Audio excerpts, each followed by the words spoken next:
Hello everyone, ये जो है बीपीएससी में पूछा गया सवाल है प्रीवियस ईयर्स में। तो हम लोग मात्र आप यहाँ पे 20 मिनट में जो है आप लोग बने रहिए। 100 सवाल को जो है यहाँ पे देखने वाले हैं, जो कि आपको जो है बीपीएससी टीचर भर्ती के लिए काफ़ी हेल्पफुल रहेगा और यहाँ से जो है प्रश्न आपको बनेंगे। तो चलिए स्टार्ट करते हैं बिना किसी देरी किए हुए। तो जो है आपका यह है विश्व का भूगोल है। पहला जो सवाल आपसे कहा जा रहा है, निम्नलिखित में से कौन सा जो है सौर मंडल का जो है भाग नहीं है। तो इसका राइट आंसर हो जाएगा निहारिका। क्षुद्र ग्रह जो है होता है सौर मंडल में, धूमकेतु होता है, ग्रह होता है और उपग्रह वगैरह होता है, पुच्छल तारा वगैरह सब होता है वहाँ पे। अगला, वैज्ञानिक जिन्होंने सर्वप्रथम खोज की पृथ्वी सूर्य के चारों ओर घूमती है, तो कौन थे वो? तो वो कोपरनिकस ने कहा था कि जो है पृथ्वी सूर्य के चारों ओर जो है चक्कर लगाती है। अगला जो है सवाल है आपके स्क्रीन के ऊपर है। यहाँ पे कहा जा रहा है हमारी आकाशगंगा केंद्र की परिक्रमा करने में सूर्य को समय लगता है, तो वो हो जाएगा 25 करोड़ वर्ष। अगला सवाल, हमारे अंतरिक्ष में कितने तारामंडल हैं? तो हमारे अंतरिक्ष में जो है तारामंडल की संख्या 88 है। नेक्स्ट सवाल के ऊपर चलते हैं, बिल्कुल फास्ट चलेंगे, आपको 15 से 20 मिनट के अंदर जो है कवर हो जाएगा 100 सवाल। जिस तारामंडल के तारे ध्रुव की ओर संकेत करते हैं वह जो है ये क्या कहलाता है? तो वो कहलाता है सप्तऋषि। अगला सवाल के ऊपर चलते हैं। अगला जो है सवाल है आपके स्क्रीन के ऊपर है। अगले सवाल के ऊपर चलते हैं। ग्रह जिसका कोई उपग्रह नहीं है वह है, तो बुध का जो है कोई उपग्रह नहीं है इनमें से। चलिए आगे, अगला जो है सवाल है आपके स्क्रीन के ऊपर, सौर मंडल का सर्वाधिक जो है गर्म ग्रह कौन सा होता है? तो सौर मंडल का सर्वाधिक गर्म ग्रह जो होता है वो होता है शुक्र होता है। अगला सवाल की ओर चलेंगे हम लोग। कहा जा रहा है इवनिंग स्टार किस ग्रह को कहते हैं? यानी आपका जो है शाम का जो है तारा किसको कहा जाता है? तो शाम का जो तारा हो जाएगा वो शुक्र को कहा जाता है। अगला सवाल है, पृथ्वी तक पहुंचने के लिए सूर्य से चला प्रकाश समय लेता है लगभग में 8 मिनट लेता है। आपको पता है, बहुत बार आपने पढ़ा होगा, या कहीं कहीं 8.20 सेकेंड भी आपको मिलेगा। 8.20 सेकेंड, या सेकेंड में सिर्फ बात किया जाए तो 499 सेकेंड होता है। इसका राइट आंसर लगभग 500 सेकेंड। तो ये हो जाएगा। अगला सवाल के ऊपर चलते हैं। पृथ्वी को सूर्य की परिक्रमा करने में लगते हैं लगभग, तो पृथ्वी को सूर्य की परिक्रमा करने में यानी सूर्य को घूमने में 365.25 दिन लगते हैं। 365.25 दिन। अगला याद रखिएगा, पृथ्वी परिक्रमण करती हुई प्रति मिनट करीब करीब जो है कितनी दूरी तय कर लेती है? पृथ्वी जब परिक्रमा करती है तो प्रति मिनट जो है कितना दूरी का जो है तय करता है वो। तो यहाँ पे जो है आपका इसको जो है बोर्ड ने जो है स्टार लगाया हुआ है इसके ऊपर। तो चलिए, जो स्टार लगाया हुआ है उसको हम छोड़ देते हैं। यहाँ 27.8 किलोमीटर जो है यहाँ पे जो लिखा गया है 27.8 किलोमीटर। बाकी इसका बोर्ड ने जो है आंसर नहीं दिया है। चलिए अगला जो सवाल है, एक प्रभावी कोरियोलिस बल किस कारण होता है? तो वो पृथ्वी के घूर्णन के कारण होता है। बी राइट आंसर हो जाएगा। अगला, सौरमंडल का सबसे बड़ा ग्रह कौन सा है? तो आपको पता है सौरमंडल का सबसे बड़ा ग्रह बृहस्पति है। अगले सवाल के ऊपर चलते हैं जो आपके स्क्रीन के ऊपर है। यहाँ पे कहा जा रहा है निम्नलिखित में से किस ग्रह का घनत्व जो है सबसे कम होता है? तो किस ग्रह का घनत्व सबसे कम होता है? वो शनि का जो है घनत्व जो है सबसे कम होता है। बीपीएससी प्री 2022 में पूछा गया सवाल है। अगला, शनि सूर्य के चारों ओर एक चक्कर लगाने में डाउट समय लेता है। कितना समय लेता है? शनि जो है सूर्य को अगर एक चक्कर लगाएगा तो उसको कितना समय लगेगा? तो इसका राइट आंसर हो जाएगा 29.5 वर्ष का समय लेता है शनि सूर्य को चक्कर लगाने में, जो कि कल का जो है 6 क्लास वाला जो हमने वीडियो अपलोड किया था उसमें जो है दिया हुआ था। तो उसको एक बार आप नज़र में रखेंगे और देखेंगे। यूरेनस सूर्य के चारों ओर एक परिक्रमा में समय लेता है। यूरेनस जो है सूर्य के चारों ओर, वहाँ से ही सवाल जो है 6 क्लास का जो है ज्योग्राफी का जो है बुक है उसमें दिया हुआ है। आपका जो है बिहार का जो है बुक है उसमें। तो यहाँ पे इसका जो है राइट आंसर हो जाएगा, वो हो जाएगा 84 वर्ष। यूरेनस जो है सूर्य के चारों ओर एक परिक्रमा करने में जो है 84 वर्ष का समय ले लेता है। आगे बढ़ते हैं। जियोडेसी वह विज्ञान है जो संबंधित है। जियोडेसी वह विज्ञान है जो संबंधित है, वो किससे संबंधित है? तो इसका जो राइट आंसर हो जाएगा आपका पृथ्वी के आयाम की माप से जो है जियोडेसी संबंधित है। अगला सवाल के ऊपर चलते हैं।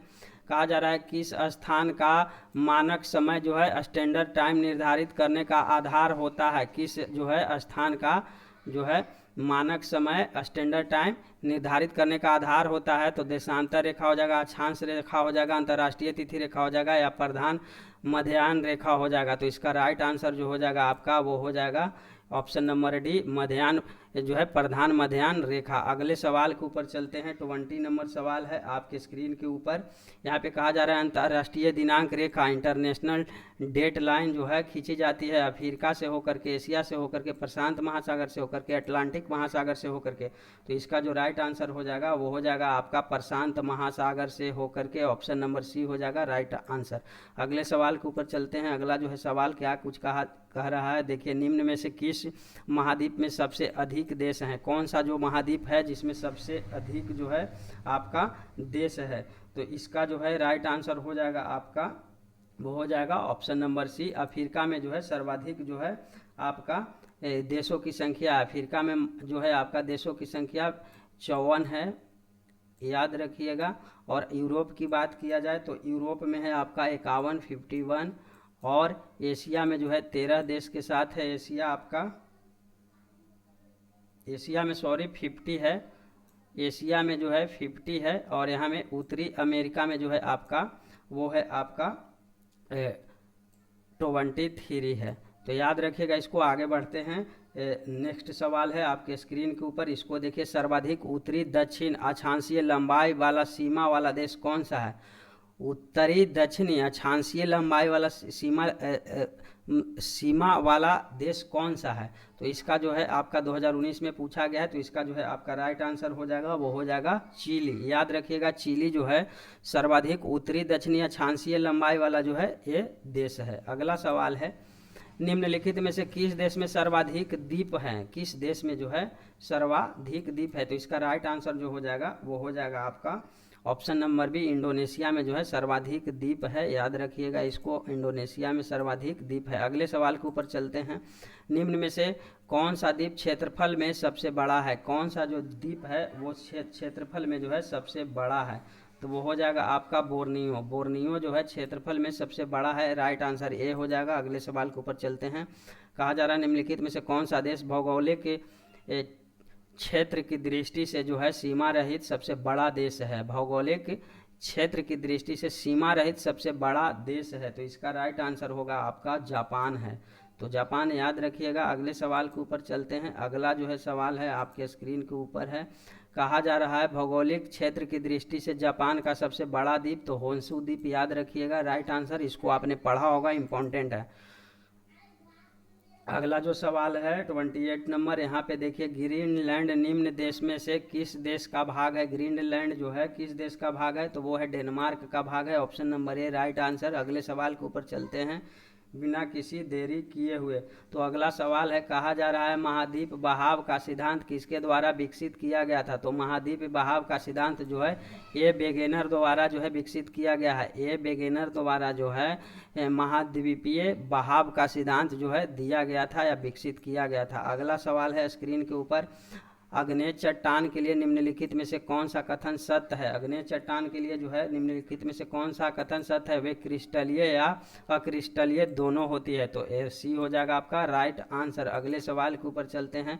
कहा जा रहा है अपसादी शैलों के लिए निम्नलिखित में से कौन सा कथन सत्य है। तो इसका जो है राइट आंसर जो हो जाएगा आपका वो हो जाएगा ऑप्शन नंबर सी, ये शैलें जो है स्तरों में निक्षेपित है। ये जो है शैलें स्तरों में निक्षेपित है। अगला सवाल के ऊपर चलते हैं। कहा जा रहा है कि माउंट एटना है एक पर्वत है, एक पर्वत शिखर है, एक ज्वालामुखी है, एक पठार है। तो माउंट एटना जो है आपका क्या है। तो माउंट एटना जो है आपका तो वो है आपका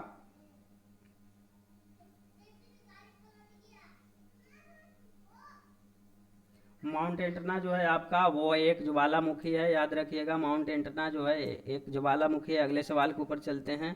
अगला जो सवाल है मैना लोआ उदाहरण है। मैना लोआ जो है किसका उदाहरण है। तो इसका राइट आंसर जो हो जाएगा सक्रिय ज्वालामुखी का उदाहरण है। मैना लोआ सक्रिय ज्वालामुखी का उदाहरण है। अगले सवाल के ऊपर चलते हैं। अगला जो सवाल है, विश्व की सबसे ऊंची चोटियाँ किस प्रकार के पर्वतों में पाई जाती है। प्राचीन मेड़ादार पर्वत या नवीन मेड़ादार पर्वत या अपशिष्ट पर्वत है सी में, या आपका ब्लॉक पर्वत। तो इसका राइट आंसर जो हो जाएगा वो हो जाएगा आपका ऑप्शन नंबर जो है बी हो जाएगा नवीन मेडादार पर्वत है। नवीन मेडादार पर्वत है। विश्व की सबसे ऊंची चोटियां किस प्रकार के पर्वत में पाई जाती है? तो नवीन मेडादार पर्वत में। अगले सवाल के ऊपर चलते हैं। विश्व की सर्वाधिक लंबी पर्वत श्रृंखला कौन है? हिमालय है, एंडीज है, या रॉकीज है, या आल्पस है? तो इसका जो है राइट आंसर हो जाएगा वो हो जाएगा आपका एंडीज। आपको पता है विश्व की सर्वाधिक लंबी पर्वत कौन सा है? एंडीज है। अगले सवाल के ऊपर चलते हैं। 38 कहा जा रहा है कोकस प्लेट किसके मध्य पाई जाती है? कोकस जो प्लेट है वो किसके मध्य पाई जाती है?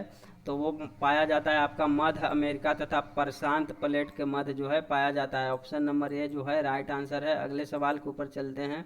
संयुक्त राज्य अमेरिका का रस्ट बाउल निम्नलिखित में से किस प्रदेश से संबंधित है? संयुक्त राज्य अमेरिका का जो है रस्ट बाउल किस प्रदेश से संबंधित है?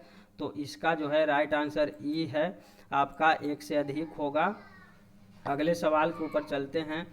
कहा जा रहा है किलिमंजारो है एक, किलिमंजारो है एक और आग्नेयगिरी, या बी में है आपका द्वीप, और सी में है श्रृंग, और डी में है आपका नदी। तो किलिमंजारो जो है आपका आग्नेयगिरी है, आग्नेयगिरी है। वोल्केनो जो है वो है आपका। चलिए आगे बढ़ते हैं। देखिए जो सवाल को जो है बीपीएससी ने स्टार लगा करके छोड़ दिया है तो उस पर हम लोग समय बर्बाद बिल्कुल नहीं करेंगे। गोबी का मरुस्थल है, क्योंकि अब समय बचा हुआ है नहीं कि उसको एक्सप्लेन किया जाए। गोबी का मरुस्थल जो है पश्चिम अफ्रीका में, दक्षिण ऑस्ट्रेलिया में है, दक्षिण अमेरिका में, या चीन में? तो इसका राइट आंसर जो हो जाएगा वो चीन हो जाएगा। गोबी का जो है मरुस्थल है वो चीन में है। अगला सवाल जो है आपके स्क्रीन के ऊपर है, इसको देखिए। 42 जोहान्सबर्ग जो है विख्यात है स्वर्ण खनन के लिए, तो यही जो है राइट आंसर हो जाएगा। जोहान्सबर्ग जो है आपका वो है स्वर्ण खनन के लिए, याद रखिएगा स्वर्ण खनन के लिए। अगला सवाल है आपके स्क्रीन के ऊपर है, इसको देखिए। 43 कहा जा रहा है निम्नलिखित से कौन सा एक स्थल रुद्ध देश है? स्थल रुद्ध जो देश है वो कौन है? तो इसका राइट आंसर हो जाएगा हंगरी। हंगरी जो है स्थल रुद्ध देश है। ये आपने ऊपर में भी देखा होगा, यहाँ पे पूछा गया था। आपका 44 नंबर जो सवाल है, कहा जा रहा है इस्राइल की उभयनिष्ठ सीमाएं हैं, लेबनान है, सीरिया है, जॉर्डन है तथा मिस्र के साथ है। अगला सवाल के ऊपर ए नंबर, इसका जो है राइट आंसर हो जाएगा ऑप्शन। संसार की छत, रूफ ऑफ द वर्ल्ड किसे कहते हैं? रूफ ऑफ द वर्ल्ड जो है पामीर के पठार को कहा जाता है। आपने पढ़ा होगा इसको, 6 क्लास में ही पढ़ना है। तो इसका राइट आंसर जो है ऑप्शन नंबर सी। अगले सवाल के ऊपर चलते हैं। अगला जो सवाल है क्या कह रहा है, जो है पूर्वी समुद्र की स्वामिनी का नाम जो है क्या है? तो इसका राइट आंसर जो हो जाएगा श्रीलंका। पूर्वी समुद्र की स्वामिनी का नाम क्या है? श्रीलंका। अगले सवाल के ऊपर चलते हैं।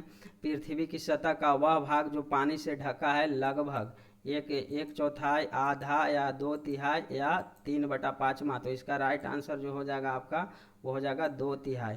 पृथ्वी जो है जल से जो है ढका हुआ है 2/3 में, याद रखिए। नेक्स्ट सवाल के ऊपर चलते हैं। अगला सवाल है आपके स्क्रीन के ऊपर, इसको देखिए। समुद्र तल पर पृथ्वी के केंद्र के सबसे निकट स्थान जो है वो कौन है? तो सबसे निकट जो है स्थान है वो उत्तरी ध्रुव है, याद रखिएगा। 48 का 1 हो जाएगा उत्तरी ध्रुव। चलिए अगला जो सवाल है, कहा जा रहा है 64,000 किलोमीटर की लंबाई एवं 2,000 किलोमीटर से 2400 किलोमीटर चौड़ाई वाला एक कटक उत्तरी एवं दक्षिणी अटलांटिक महासागरीय द्रोणा, यहाँ पे देख लीजिए हाइड हो गया, द्रोणियों के मध्य से गुजरता हुआ हिंद महासागरीय द्रोणी और फिर ऑस्ट्रेलिया तथा अटलांटिका के बीच से दक्षिण प्रशांत महासागरीय द्रोणी में प्रवेश करता है, यह है। तो इसका जो है आपका राइट आंसर जो हो जाएगा वो ऑप्शन नंबर डी हो जाएगा। डायरेक्ट आप याद रखिए, अब समय नहीं है कि ज़्यादा इसको एक्सप्लेन करें। वैसे भी इतना टफ जो है या इतना लॉन्ग टाइप का क्वेश्चन जो है प्राथमिक में नहीं आने वाला है। मध्य जो है आपका महासागरीय कटक, इसका राइट आंसर। अगला जो सवाल है इसको देखिए। गल्फ स्ट्रीम जो है, गल्फ स्ट्रीम क्या है पूछा जा रहा है, तो इसका जो है राइट आंसर हो जाएगा एक महासागरीय धारा है। गल्फ स्ट्रीम जो है आपने पढ़ा होगा, एक महासागरीय धारा है। अगला सवाल के ऊपर चलते हैं। अगला सवाल कहा जा रहा है ग्रैंड कैनियन है। ग्रैंड कैनियन क्या है आपका? कहा जा रहा है एक खड्डा, एक बड़ा तोप, और यहाँ पे कहा जा रहा है एक नदी है या एक पुराना तोप है। तो इसका जो है आपका राइट आंसर जो हो जाएगा वो हो जाएगा आपका एक खड्डा है, ये ऑप्शन नंबर ए हो जाएगा आपका राइट आंसर। ग्रैंड कैनियन जो है एक खड्डा है, गोरगे है। अगला सवाल के ऊपर चलते हैं। विश्व का बृहत्तम डेल्टा निर्मित कौन करता है? तो गंगा और ब्रह्मपुत्र मिल करके जो है विश्व का सबसे बड़ा डेल्टा जो है निर्मित करता है, या बृहत्तम या सर्वाधिक जो है डेल्टा का निर्माण कौन करता है? गंगा और ब्रह्मपुत्र, याद रखिएगा। अगले सवाल के ऊपर चलते हैं। फिजी द्वीप अवस्थित है, तो फिजी जो है द्वीप जो है अवस्थित है प्रशांत महासागर में, याद रखिएगा। Option number B will be the right answer. अगले सवाल के ऊपर चलते हैं। सुएज नहर जोड़ती है, तो किसको किसको जोड़ती है? तो सुएज नहर जो आपका जोड़ता है वो भूमध्य सागर को लाल सागर से। सुएज नहर जो है किसको जोड़ती है? भूमध्य सागर को लाल सागर से। इंपॉर्टेंट है, बहुत बार ये सवाल आपने पढ़ा होगा अदर एग्जाम की, अगर आप प्रिपरेशन कर रहे होंगे उस वक्त भी आपको ये सवाल मिला होगा। पनामा नहर जोड़ती है, तो पनामा नहर जो है किसको किसको जोड़ती है? तो पनामा नहर जो है आपको जोड़ता है प्रशांत महासागर को अंध महासागर, प्रशांत महासागर एवं अंध महासागर को जोड़ता है पनामा नहर, याद रखिएगा। प्रशांत महासागर को अंध महासागर से जोड़ता है। मलक्का जल संयोजक में